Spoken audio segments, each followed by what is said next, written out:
Sat tak Kita bagi orang masuk dulu. Okey, tak apa. Alhamdulillah.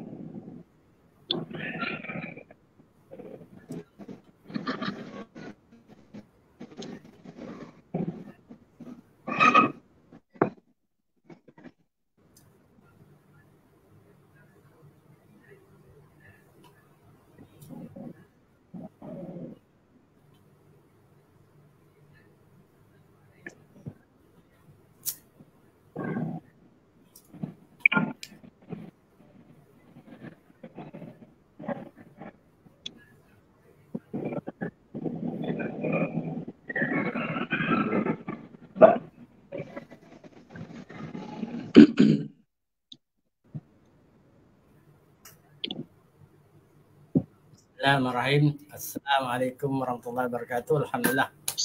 Dapat kita bersiaran lagi hari ini dalam bicara online hari Isnin 4 Januari 4 bersamaan berapa ini Ustaz?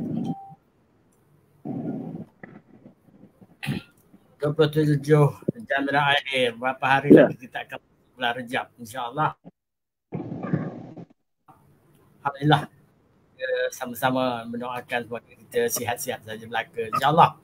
Terima kasih kepada penonton semua malam ni. InsyaAllah kita akan bersama dengan host kita malam ni Ustaz Aslim Marin, tapi bila lewat sikit insyaAllah tetamu kita dah ada bersama Ustaz Farid Abu Aulia. InsyaAllah untuk itu saya teruskan serahkan kepada Ustaz untuk meneruskan bicara online untuk malam ini. InsyaAllah Ustaz. Silakan Ustaz. Bismillahirrahmanirrahim. Innal hamdalillah nahmaduhu wa nasta'inuhu wa nastaghfiruh wa na'udzu billahi min shururi anfusina wa min sayyiati a'malina may yahdihillahu fala mudilla lahu wa may yudlil fala hadiyalah. Ashhadu an la ilaha illallah wahdahu la syarika lah wa ashhadu anna Muhammadan 'abduhu wa rasuluh. Allahumma salli ala sayyidina Muhammad wa ala ali sayyidina Muhammad. Rabbi yasir wa la tu'assir bitammim bil khair.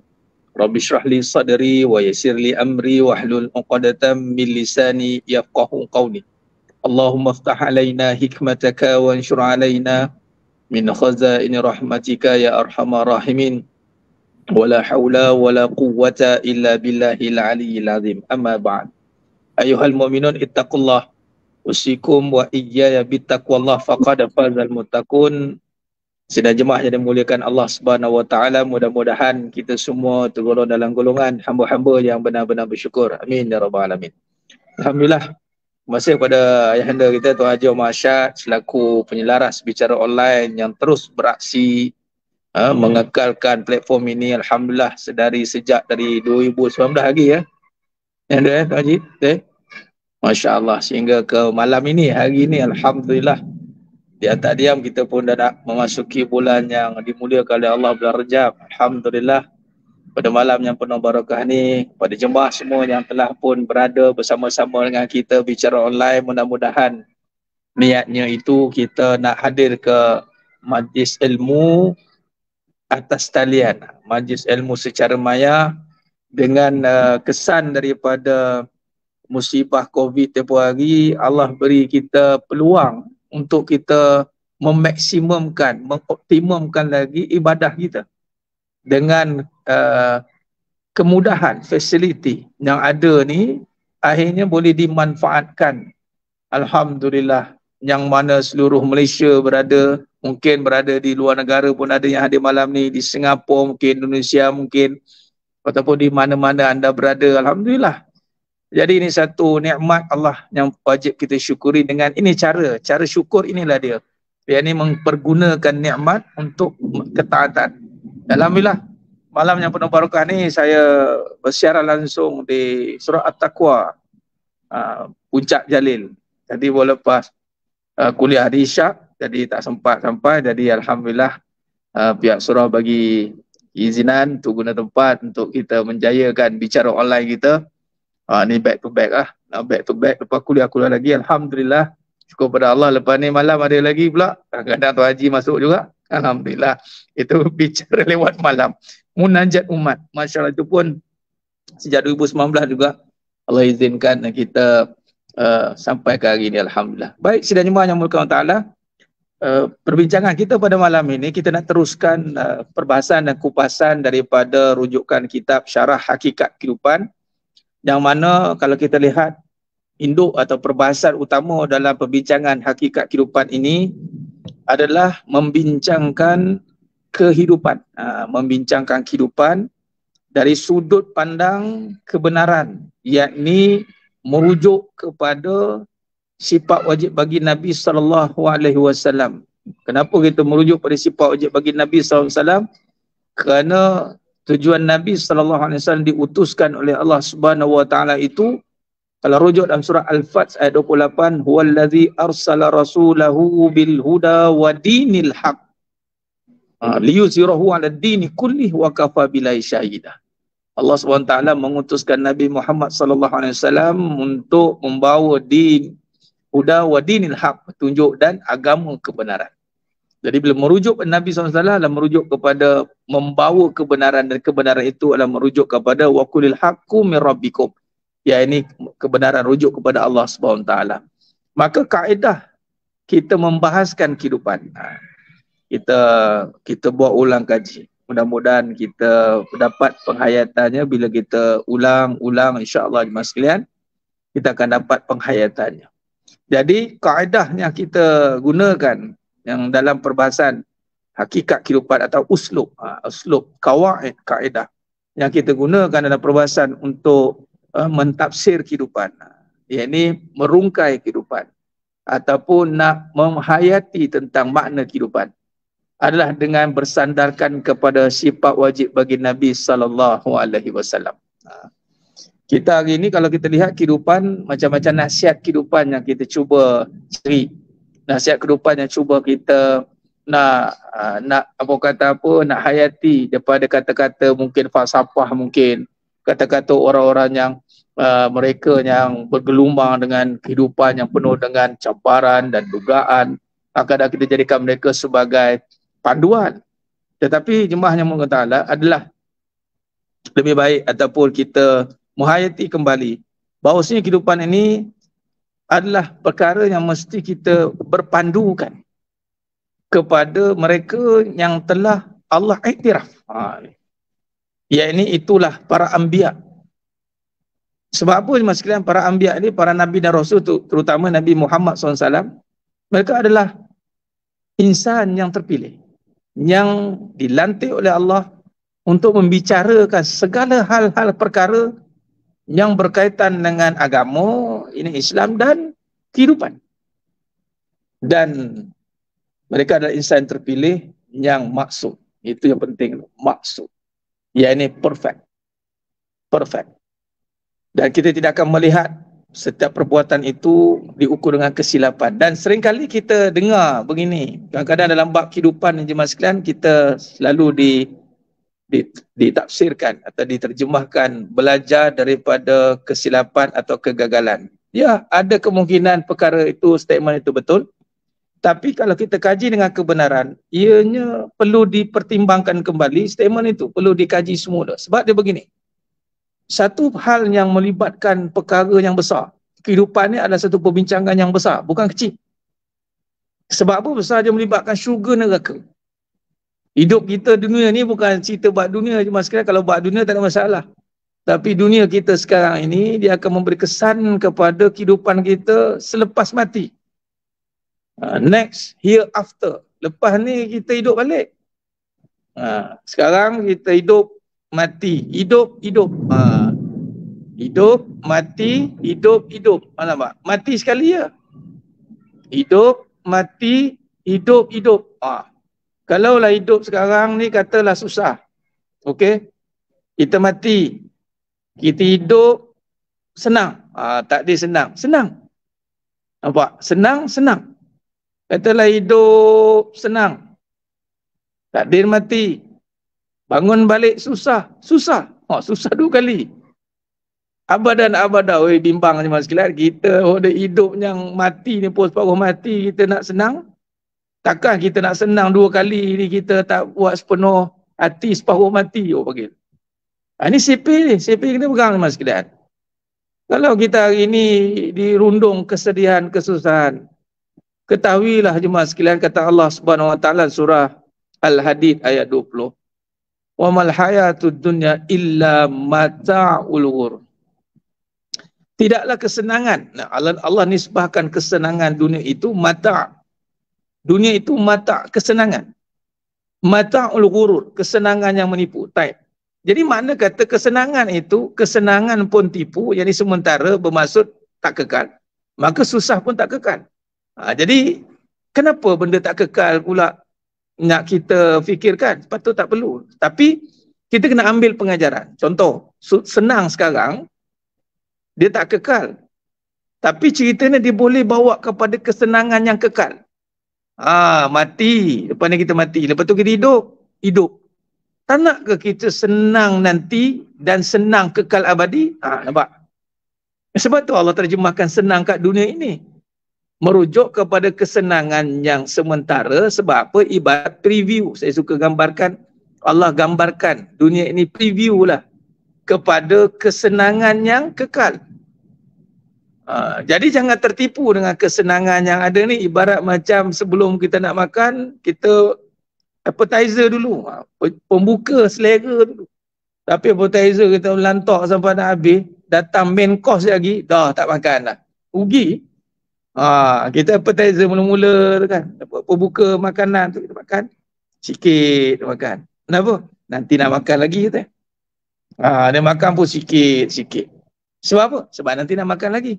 Dan makanan yang main course pasti istimewa. Jadi main course kita ni bukan kat dunia, main course kita ni kat akhirat sana. Jadi makna kata dia melibatkan syurga dengan neraka. Dia bukan hidup yang hanya habis kat sini. Baik.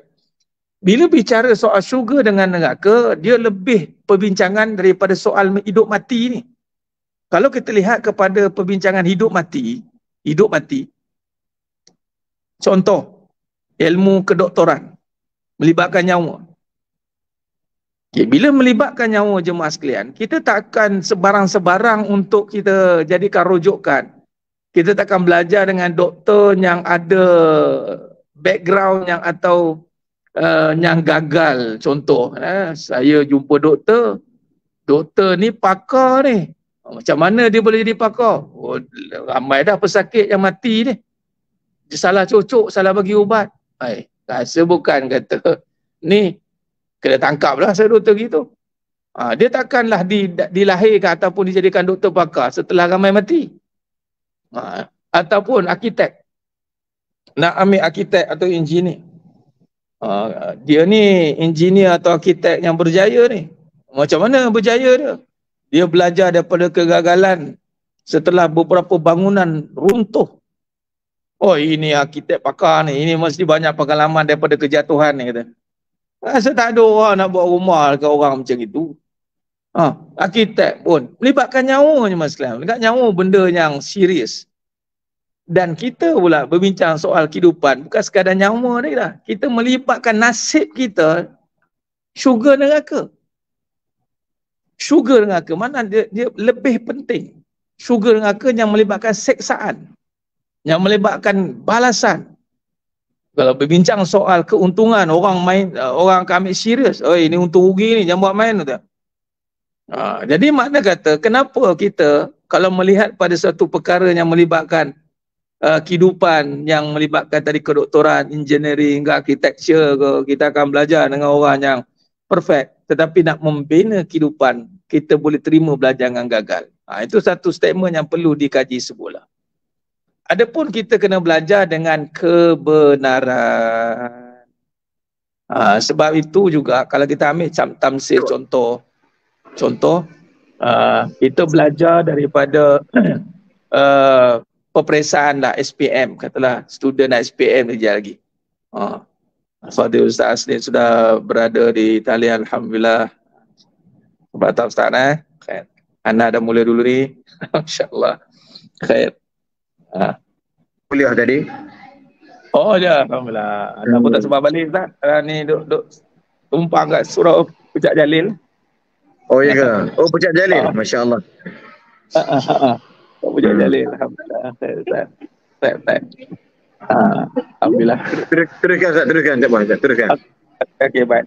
Alhamdulillah. Jadi kalau kita lihat pada SPM tadi contoh, ni kita tengah membincangkan bagaimana kita nak memahami kehidupan, kita nak faham konsep belajar kehidupan. Menurut Islam, memang kita kena belajar dengan kebenaran. Dengan kebenaran, bukan dengan kegagalan. Kalau kita lihat pakai contoh belajar SPM, sekarang anak SPM dalam berapa bulan ni, sebulan dua ke ni, ada jangan buat lisan dah. Tak ada istilah kamu ambil exam dulu gagal nanti belajar balik ya. Tak ada. Walaupun ada paper Julai ke, tak ada. Dia tak ada istilah kamu gagal dulu kemudian kamu resit balik. Tak ada. Kamu belajar dulu kemudian ada exam dan make sure exam you lulus. Dan you belajar dengan benda yang betul, jangan benda yang salah. Ambil belajar buka bank soalan, belajar pattern soalan, kemudian kena latih tubi sebelum real ujian datang dan make sure jangan gagal. Malah contoh dalam 5 tahun belajar, exam satu subjek tu 2 jam je, 2 jam setengah. Tiba-tiba 2 jam setengah tu gagal ni mas sekalian. 2 jam setengah gagal itu, dia akan efeknya 5 tahun, ibarat macam tak belajar. Ibarat. Nampak? Jadi makna kata, dalam kehidupan, dia melibatkan ujian. Hidup ni adalah ujian. Rujuk dalam surah Al-Anbiya ayat 35. Kullu nafsin za'iqatul maut walanabluukum bisyarri wal khair fitnah wa ilaina turja'un. Setiap yang bernyawa pastikan mati. Dan kami menguji kamu bisyarri wal khair, dengan keburukan dan kebaikan sebagai cobaan. Wa ilaina turja'un, kepada Allah kita dikembalikan. Erti kata lain, dalam hidup kita ni ada 2 elemen je, susah senang, susah senang, senang susah, susah senang, bersilih ganti berat siang dan malam. Maka dinisbahkan susah senang itu adalah ujian. Jadi jangan tengok senang susah saja ujian, senang pun ujian. Jangan tengok buruk saja ujian, baik pun ujian. Bisyarri wal khair, fitnah, cobaan. Adakah kita nak kembali kepada Allah, nak jawab ujian susah itu dengan kita kembalikan kepada Allah, nak jawab susah itu dengan susah hati kita, susah dengan kita diri kita, mula kita marah-marah sebagai contoh. Nah, maka kehidupan sama dengan ujian. Berbalik kepada tamsilan tadi, contoh yang kita bawa, bila kita nak menghadapi keujian kehidupan, takkanlah kita merelakan untuk gagal atau belajar daripada kegagalan. Ini banyak orang kata apa, tersebar luas. Memang sekali fikir, selintas dengar, sepintas lalu, macam betul. Belajar daripada kegagalan. Walhal kita boleh belajar daripada kebenaran. Daripada siapa kebenaran itu? Dibawa oleh siapa? Itulah baginda Nabi Muhammad sallallahu alaihi wasallam. Kita nak belajar bagaimana sudut pandang kehidupan. Dan kita kena fikir, dan ini satu tugas, task yang Allah berikan kepada manusia untuk berfikir. Afala yatafakkarun, kamu tidak berfikir? Maka dengan asbab itu, kita berfikir berlandaskan kepada apa yang dibawa oleh Nabi Muhammad SAW dengan uslub, dengan kaedah sifat wajib bagi Nabi SAW 4 itu. Kita sandarkan sidik, amanah. Dalam kajian kita, sidik, amanah, fatanah, tabligh, soft. Maka dengan kaedah ini, kita pakai kepada kehidupan, kita guna ambil iktibar. Kita ambil iktibar sifat wajib Nabi SAW, setiap satu sifat itu, kita pakai balik dalam hidup dan kita jadikan sandaran. Kita nak iktibar. Maka di sini jemaah sekalian, ianya menjadi satu perbahasan tarif kepada kajian kehidupan, hakikat kehidupan, yakni sebuah penelitian yang menyeluruh akan sebuah kemelut kejadian manusia yang tidak terlepas daripada masalah dan cabaran. Ini yang dinamakan ujian. Nampak? Jadi kita nak kaji balik, nak teliti balik, nak hayati balik kehidupan manusia ini, sebagaimana kata Allah tadi dalam surah Al-Anbiya ayat 35, sebagai cobaan, Allah cuba dengan bisyari wal khair, fitnah. Maka kita nak teliti balik keseluruhan kehidupan ini yang mana kemelut kejadian manusia ini tidak terlepas daripada ujian, masalah dan cabaran. Dengan cara apa jemaah sekalian? Dengan melihat akan pengajaran yang terkandung di dalam, kita ada rujukan. Ini kata kita rujuk di dalam 2 surah yang menjadi hikmah yang besar di dalam kaedah Allah Subhanahu Wa Taala mengajar hamba-Nya melalui kekasihnya, melalui para utusannya. Itulah bermula dengan kisah Nabi Adam alaihi salam, dan kita ambil rujukan juga, dan inilah sandaran yang besar. Itulah rujukan baginda Nabi Muhammad sallallahu alaihi wasallam. 2 kisah ini ada perbincangan yang besar. Apa yang besar itu jemaah sekalian? Pada perbincangan kisah Nabi Adam alaihi salam, kita belajar dengan kebenaran. Kita buat murajaah, ulang kaji sikit sebelum kita, dan kita masuk juga perbahasan hari ini, iaitu masih membincangkan diri menterjemahkan kekuasaan Allah.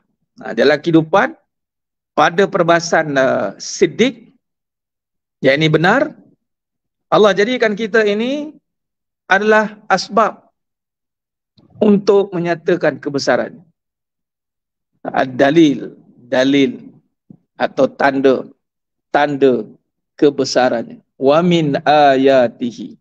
Okey. Baik. Maka dalam peristiwa kisah Nabi Adam AS, kita kaitkan dengan perbahasan kita hari ini, dan kita merujaah pada permulaan bicara kita tempoh hari. Sebab dia saling kait mengait, dia berhubung kait di sekalian. Okay, baik. Maka kisah Nabi Adam AS dengan Iblis ini membawa satu perbincangan yang besar, satu, dan perbincangan yang menggambarkan keadaan manusia yang bakal berlaku dan telah pun berlaku sekarang, dan disitulah kita menjawab kembali bahawasanya kisah ini sangat memberi pengajaran. Apa pengajaran dia? Kita lihat. Pertama, bagaimana Iblis yang mana hidup dia bermula. Di mana, bilakah bermulanya kehidupan si Iblis? Iblis hidupnya bermula ketika Allah jadikan Nabi Adam AS. Ketika dia dengan malaikat, tak ada kehidupan. Sebab apa kita bincang sebut tak ada kehidupan? Sebab dia tak ada pasangan. Dia tidak dipasangkan. Pasangan Iblis jin, kana minal jin. Iblis itu jin, minal jinnati wan nas. Jin dan manusia. Bukan jin dan malaikat. Walaupun ketika itu Iblis jadi ketua kepada para malaikat dan jin, dapat kedudukan yang besar. Namun pasangan, yakni bermula kehidupan, itu bila berpasangan, bila Allah pasangkan dengan Iblis, dengan Nabi Adam AS, maka bermula episod kehidupan. Kita belajar tengok. Maka di situ kehidupan, nak kita perjelaskan bahawasanya tentang surah Al-Anbiya 35, buruk dan baik itu, wallahi mas, memang hidup ni memang diuji dengan benda buruk dan benda baik. Benda yang kita tak suka dan suka. Allah uji Iblis. Kadang-kadang kita pelik, ada kadang-kadang orang tanya, Ustaz, dia beramal banyak Ustaz, tapi kena benda yang dia tak suka. Macam orang tak beramal tu. Question. Kenapa? Ya, amalan itu suruhan. Tetapi kehidupan itu ujian dan nak menguji keimanan. Bila iman itu mampu dijaga dengan baik, dengan keyakinan yang benar, maka amalan yang dilakukan tadi itu berguna, bermanfaat. Sebab sudah pasti amalan yang dibangunkan tadi itu bersandarkan iman. Sebab tu nak tahu dia beriman atau tidak, kata Allah, aku uji dia. Suruh memang suruh dah, semua orang buat suruhan Allah dengan solat, buat suruhan Allah. Macam Iblis kan, pengajaran kita tengok, Iblis buat suruhan, buat. Tapi bila datang ujian kehidupan, dia tak tertanggung terima. Sekali ujian, fail terus. Ini pun pengajaran kita tengok dalam kehidupan. Ramai orang duk nampak amalan-amalan, ya betul, amalan-amalan memang, tetapi kepala bagi amalan itu ilmu, faham.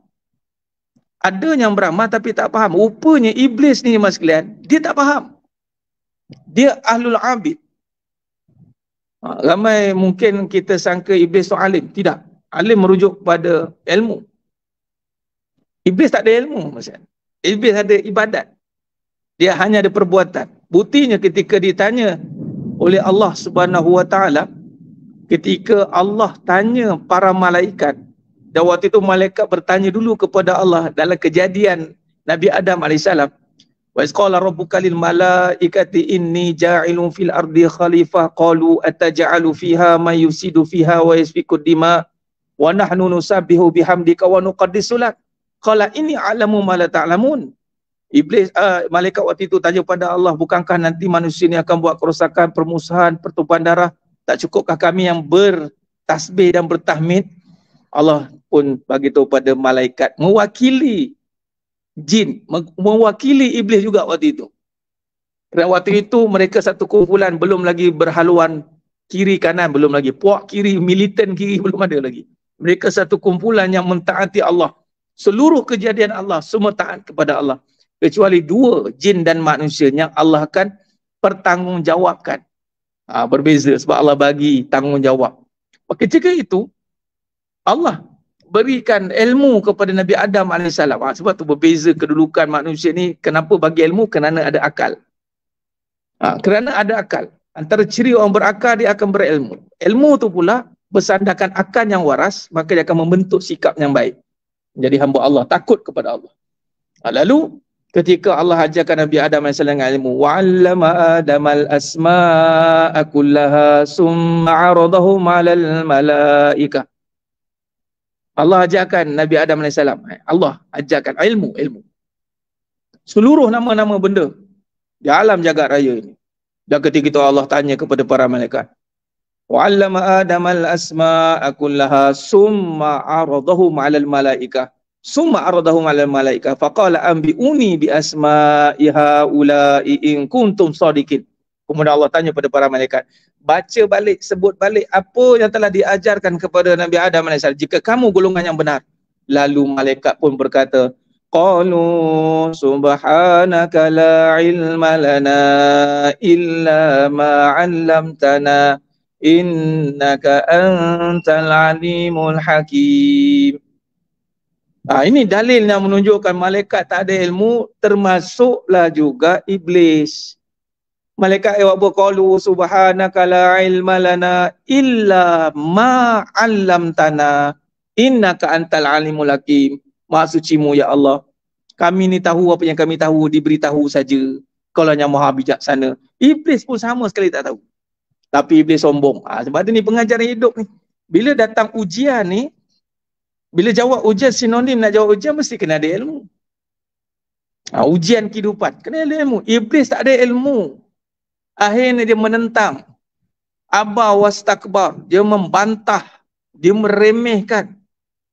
Dia rasa terpaling tu, rasa diri dia mulia sebab dia jahil lah. Orang yang berilmu, dia akan tahu diri dia, dia mengenal diri dia, dia mengenal Allah. Ilmu yang utama, seutama-utama ilmu wajib adalah ilmu mengenal Allah, tauhid. Bila mengenal Allah, maka dia akan mengenal diri dia juga sebagai hamba. Bila hamba, dia tahulah bahawasanya diri itu hanya tunduk kepada Yang Maha Esa, tunduk pada arahannya, meninggalkan larangannya, melakukan suruhannya. Iblis gagal. Gagal sebab apa? Pertama, jahil. Ini kebenaran ni. Jadi tak perlulah kita nak repeat balik kesilapan yang telah berlaku. Allah rakamkan dalam suratul Baqarah ini kisah iblis yang gagal dalam kehidupannya sebab gara-gara jahil dia. Sibuk mungkin perbuatan, sibuk berbuat. Bayangkan jemaah sekalian, sibuk berbuat amal pun tanpa ilmu tak guna. Apatah lagi orang sibuk cari harta benda sampai tak ada masa nak berilmu, nak beramal. Lagi apa pun tak dapat. Setara iblis tu yang beramal tu tapi tak berilmu pun, habis ilmu dia, habis amalan dia, habis amalan kan dia tak ada ilmu. Bayangkan manusia yang Allah bagi juga akal, tiba-tiba dia tak ada masa untuk ilmu dan amalnya itu bukan dilakukan kerana ilmu. Sebab ilmu tadi dia faham, dia buat mungkin berhajat pada lain. Hati-hati jemaah sekalian.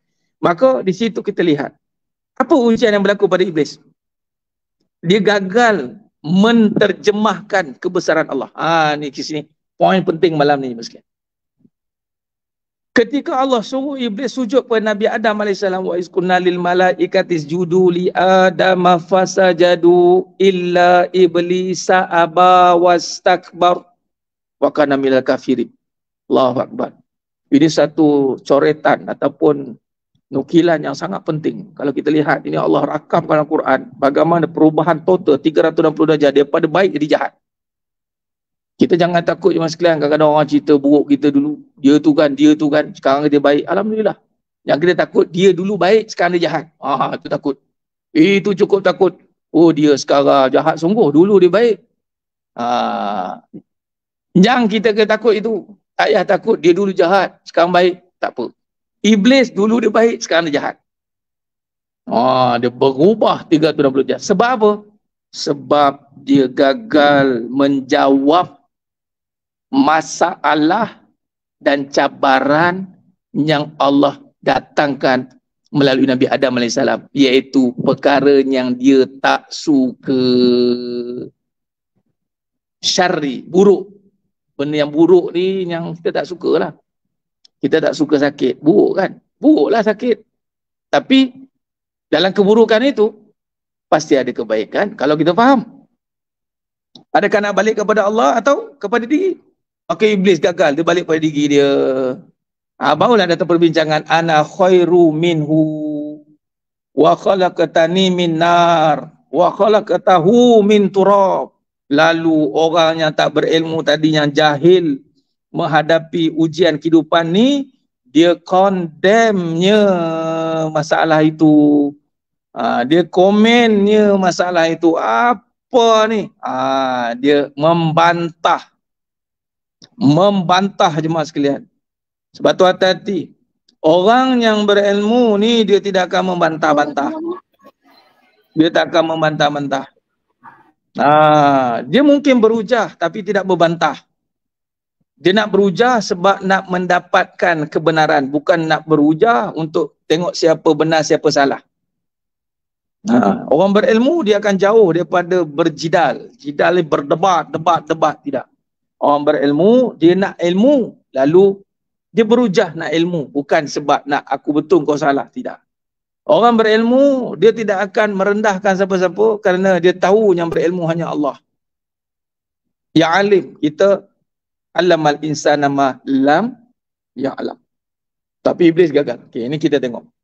Bila aba wastakbar, saya nak tekankan wastakbar. Dalam surah Al-Mudassir 1 hingga 3, ya ayyuhal mudassir kum fa'anzir wa rabbaka fakabbir. Baik. Kalau kita lihat dalam konsep kejadian, kita fikir dalam surah Al-Hashr ayat 24. Di situ Allah nukil, kalau rakamkan dalam surah Al-Hashr ayat 24, wallahul khaliqul bari'ul musawwiru lahul asmaul husna yusabbihu lahu ma fis samawati wal ardh. Yusabbih, tasbih seluruh kejadian langit dan bumi. Seluruh kejadian di langit, 7 petal langit, di bumi, 7 petal bumi, semua bertasbih. Termasuklah apa-apa kejadian. Okey, malaikat dan jin buat apa? Ketika ditanya dalam surah Baqarah tadi ayat 30, wa nahnu nusabbihu bihamdik. Kami tak cukupkah kami bertasbih dan bertahmid? Itu 2. Dah ambil tambah 1 dah. Tadi makhluk lain tasbih saja. Malaikat tambah tahmid. Termasuk dengan iblis waktu itu.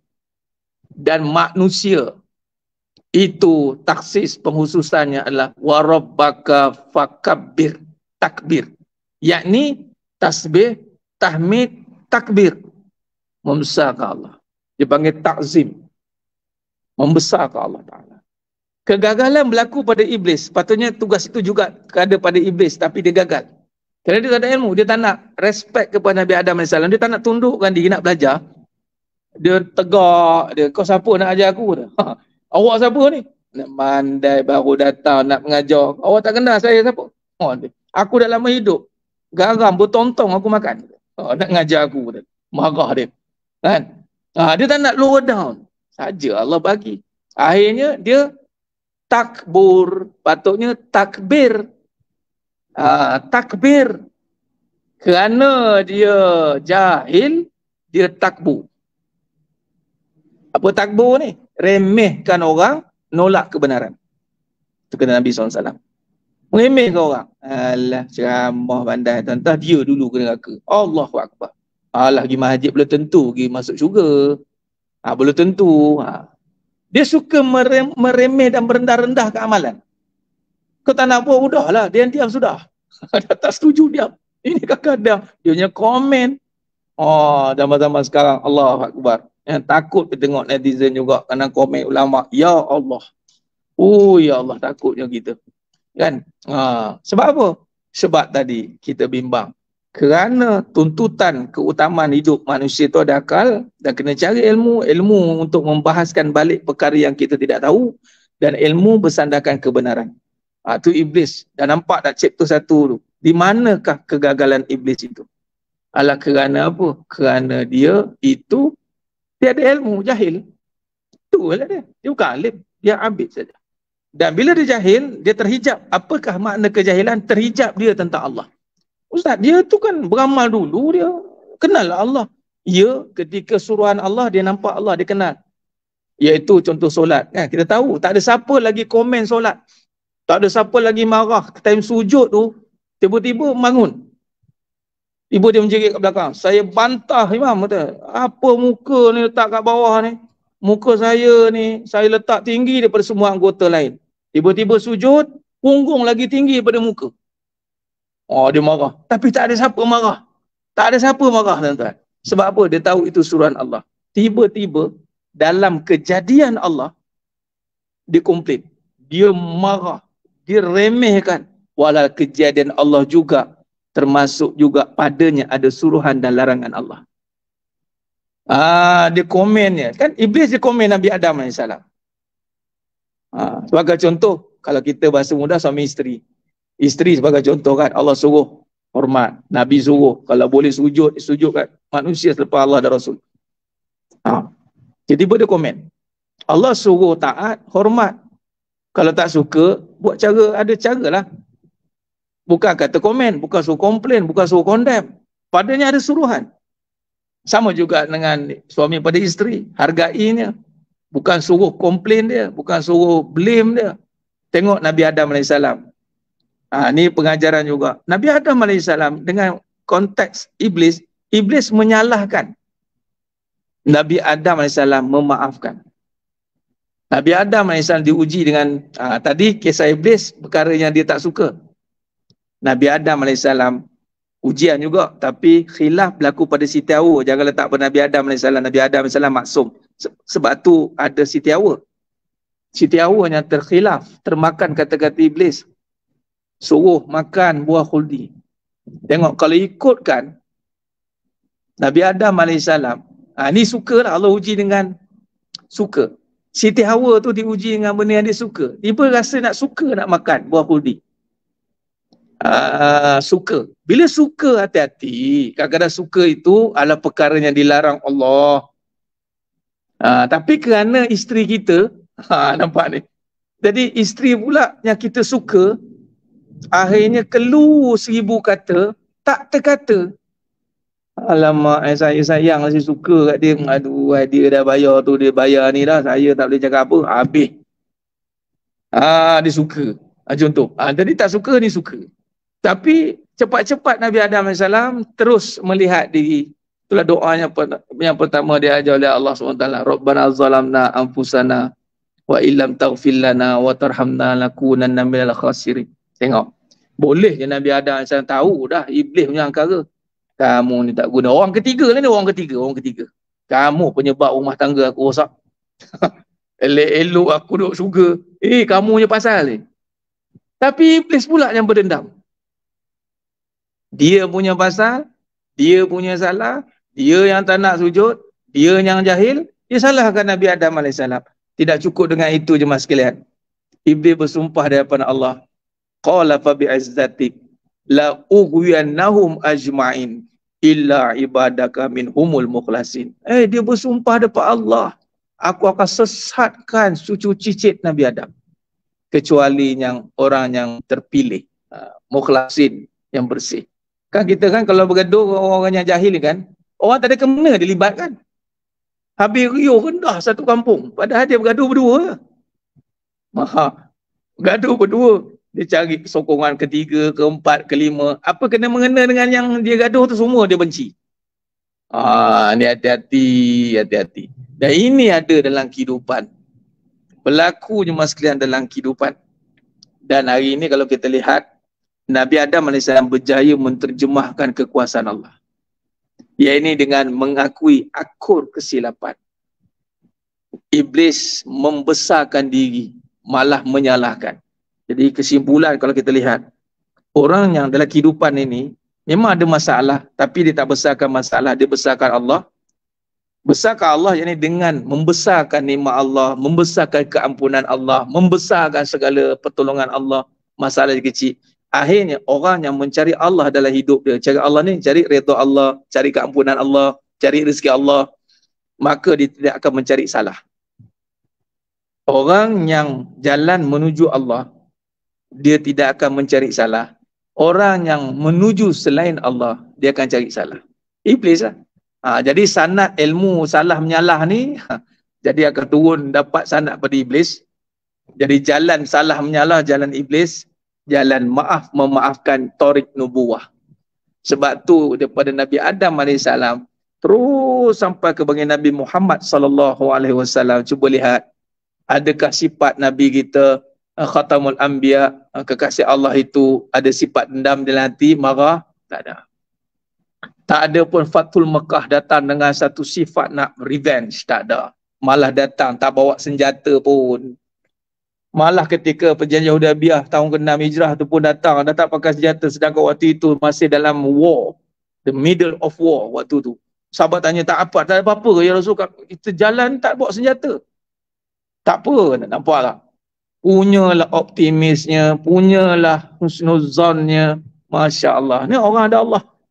Sebab dia tahu semuanya itu di dalam jajahan takluk kekuasaan Allah Ta'ala, dan pasti ada hikmahnya yang perlu kita fahami dan hayati. Jadi jemaah sekalian, kesimpulan awal kita boleh buat pada malam yang penuh barakah ni, yang pertama, kita nampak hidup ini memang disajikan dengan masalah. Rujuk Al-Anbiya ayat 35 tadi, masalah apa? Susah senang ni masalah, senang pun masalah, susah pun masalah.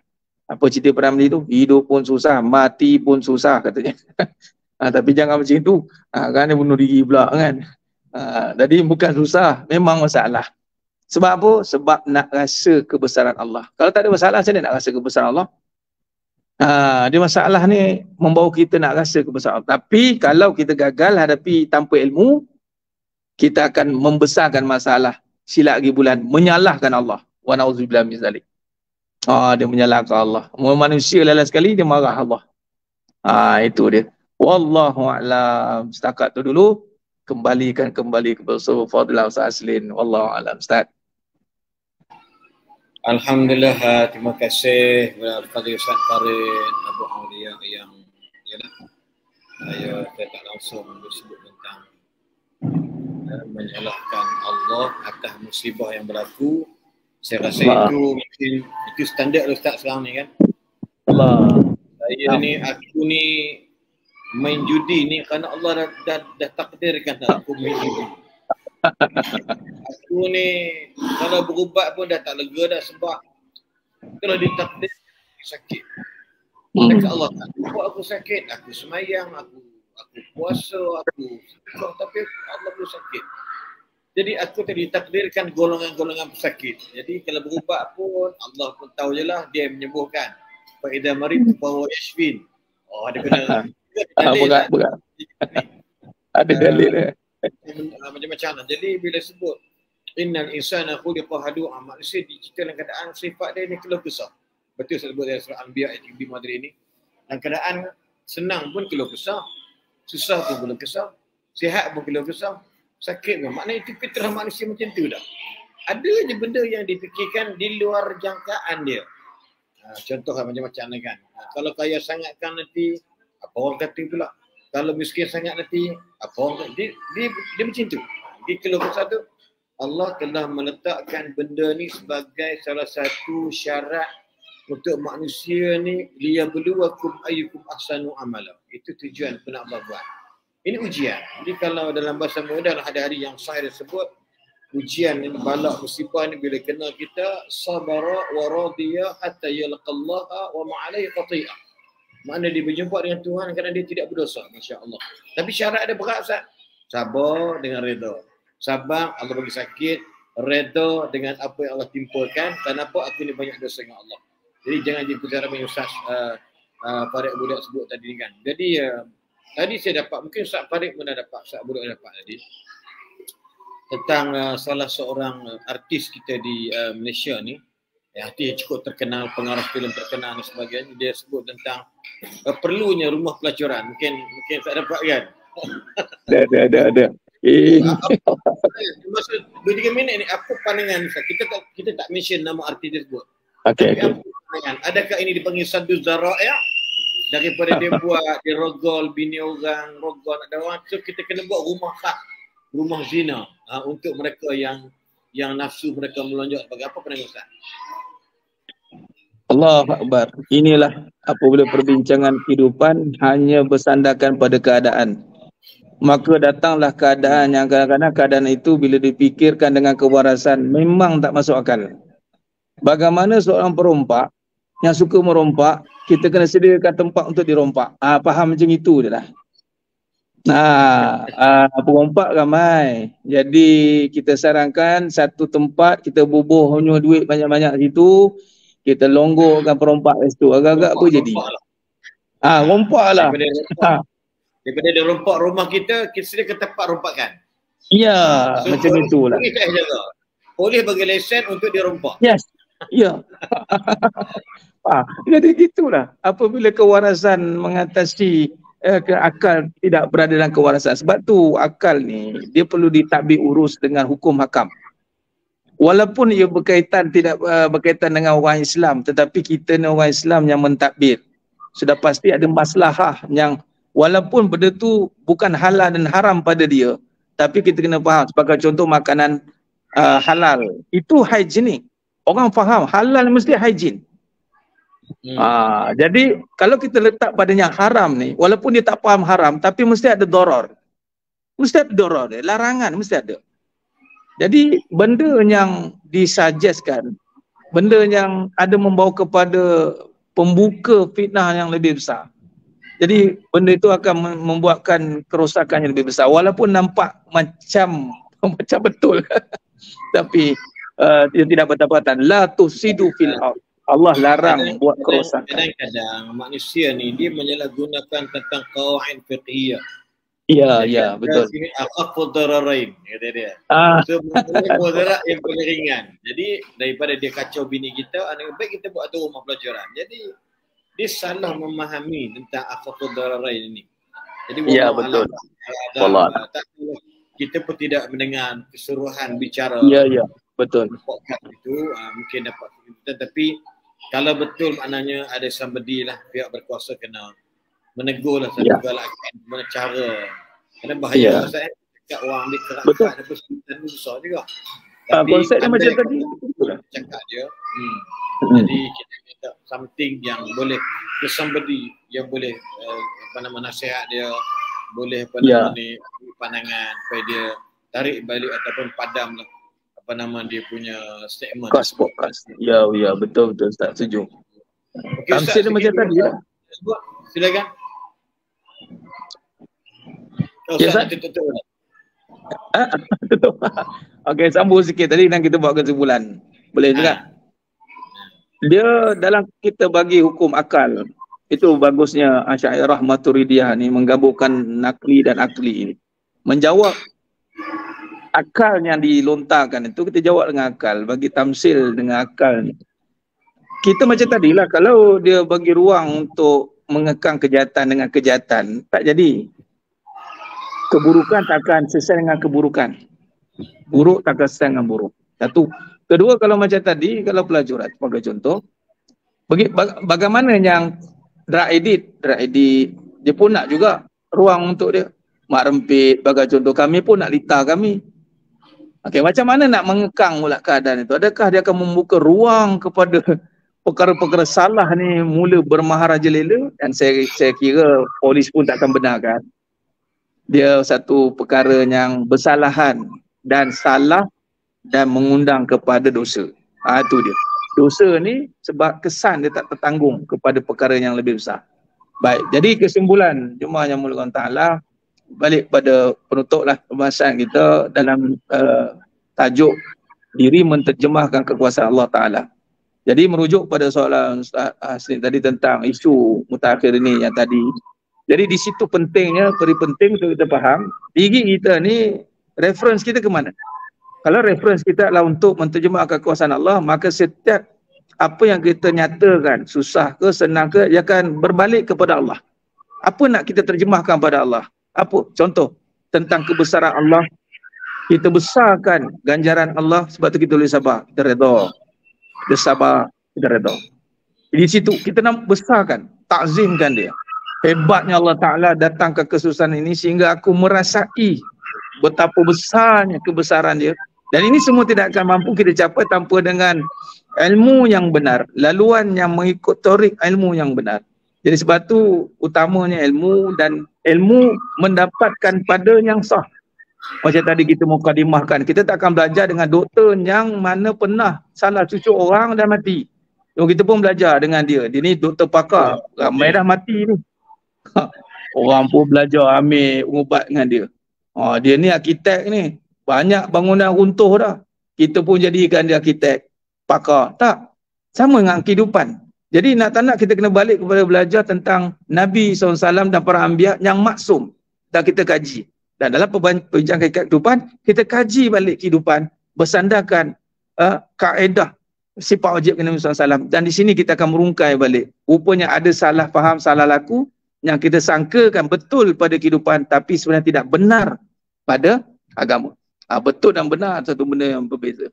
Jadi insya-Allah bila kita sentiasa berhati-hati di dalam kehidupan ini dengan kebenaran, kita kaedah juga, kita boleh buat macam ni mas sekalian, adakah ini benar?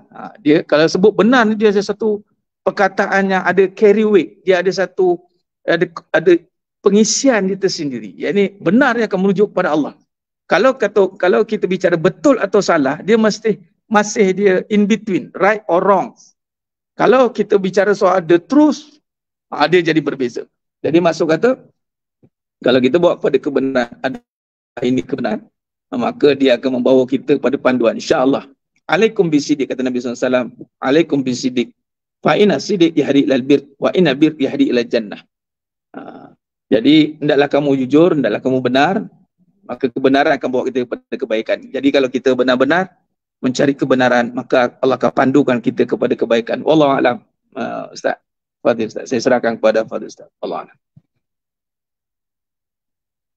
Alhamdulillah, terima kasih banyak kepada Al-Fadhil Ustaz Farid Abu Aulia. Perbincangan kita lebih kurang hampir sejam ni, insyaAllah 53 minit perkuraannya. Jadi terima kasih banyak atas kepastian tersebut. Saya tertarik juga tentang dalam kehidupan kita ni ada 3 perkara yang tentang kita, bila kita ada apa-apa masalah, pada saya lah, pada hemah saya, any problem, ada masalah stres, masalah kekacauan, kekeliruan, jiwa kita ni merabak kata orang, maka kalimah yang paling baik sebut ialah kalimah Subhanallah. Subhanallah, Alhamdulillah, Allahu Akbar. Itu antara dia. Sebab tu fasabbih bihamdi rabbika wastaghfir. Dan juga hujungnya ialah untuk beristighfar kepada Allah Subhanahu wa taala. Itu antara dia. Dan kalau kita lihat tadi bila Ustaz baca tentang qalu subhanaka la ilma lana illa ma 'allamtana. Maksudnya kalau kita dalam keadaan kejahilan, rasa kita ni bodoh, kita kata subhanallah. Maha suci Kau ya Allah. Tolonglah bagi ku ilmu ya Allah. Boleh kita lihat bagaimana dakwah Zinnuni, dakwah atau doa Zinnuni iaitu Nabi Yunus. Antaranya la ilaha anta subhanak. Ada masalah bahkan wa kadzalika nunjil mu'minin, kami selamatkan orang beriman. Ia kepada Allah Subhanahu wa taala, iaitu mereka yang menyelamatkan di kalimah la ilaha subhanaka inni kuntu minadh zalimin.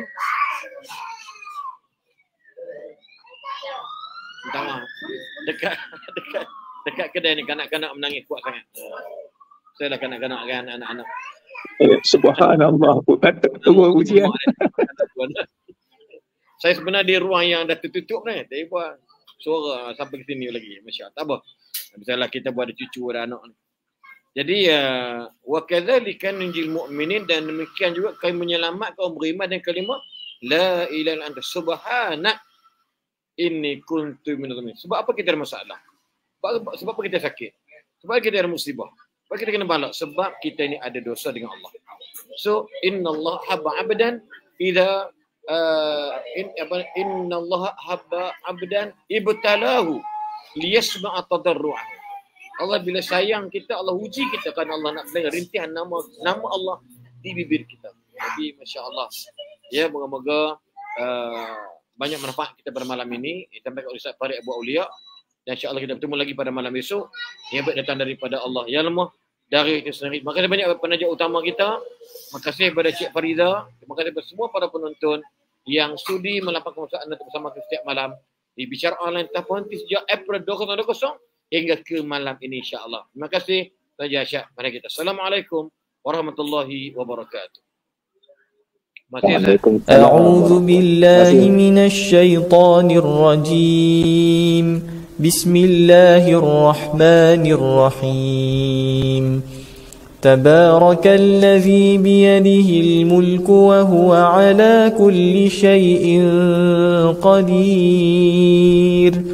الذي خلق الموت والحياة ليبلوكم أيكم أحسن عملا وهو العزيز الغفور الذي خلق 7 سماوات طباقا ما ترى في خلق الرحمن من تفاوت فارجع البصر هل ترى من فطور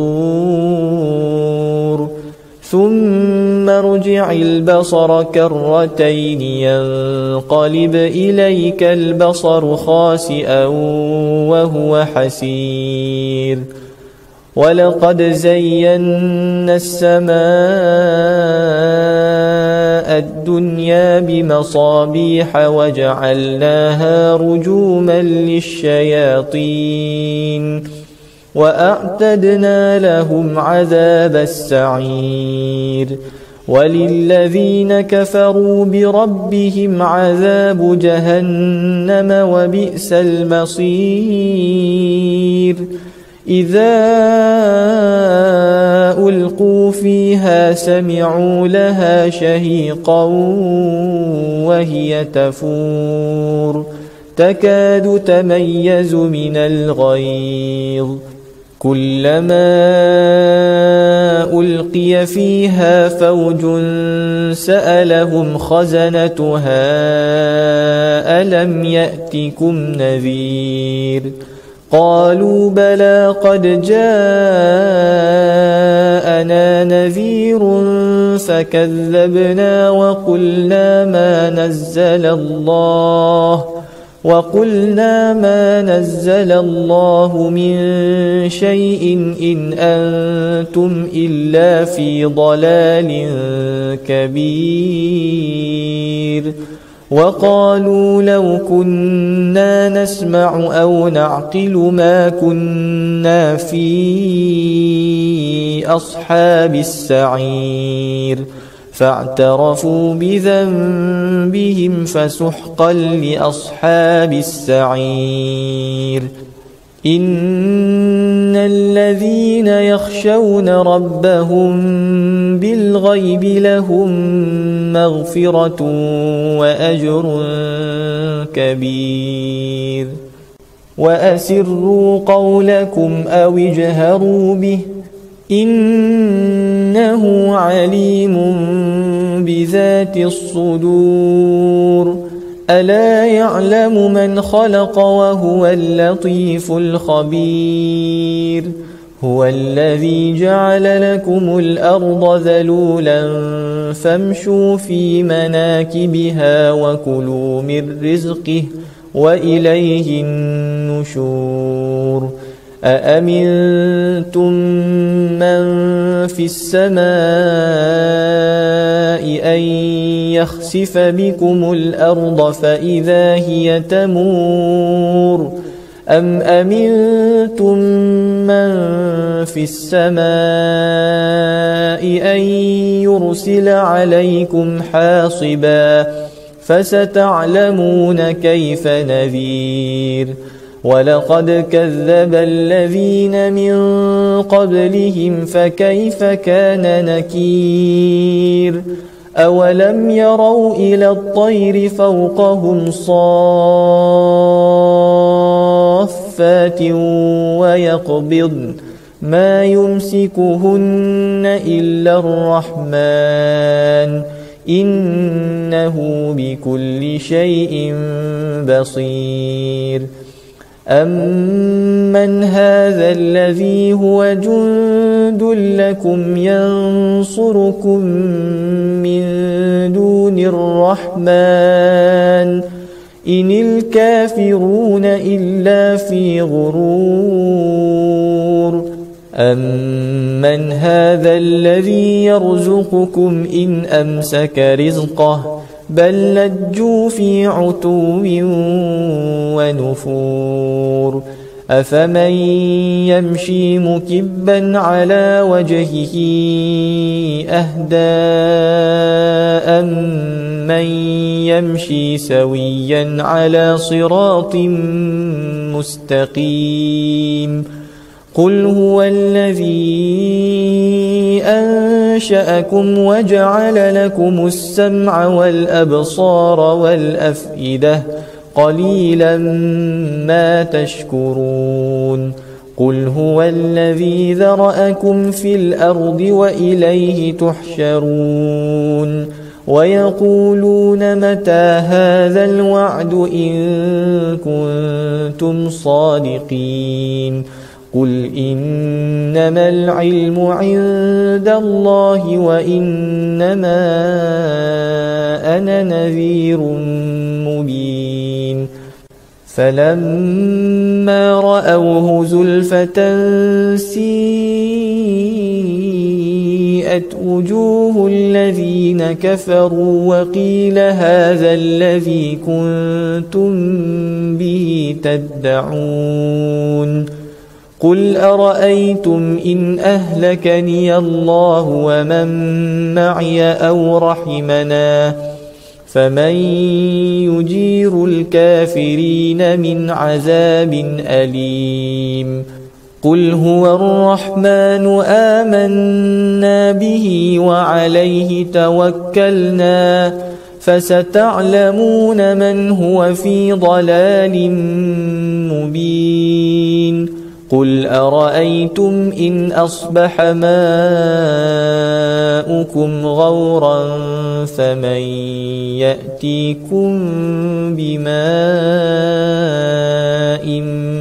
معين صدق الله العظيم.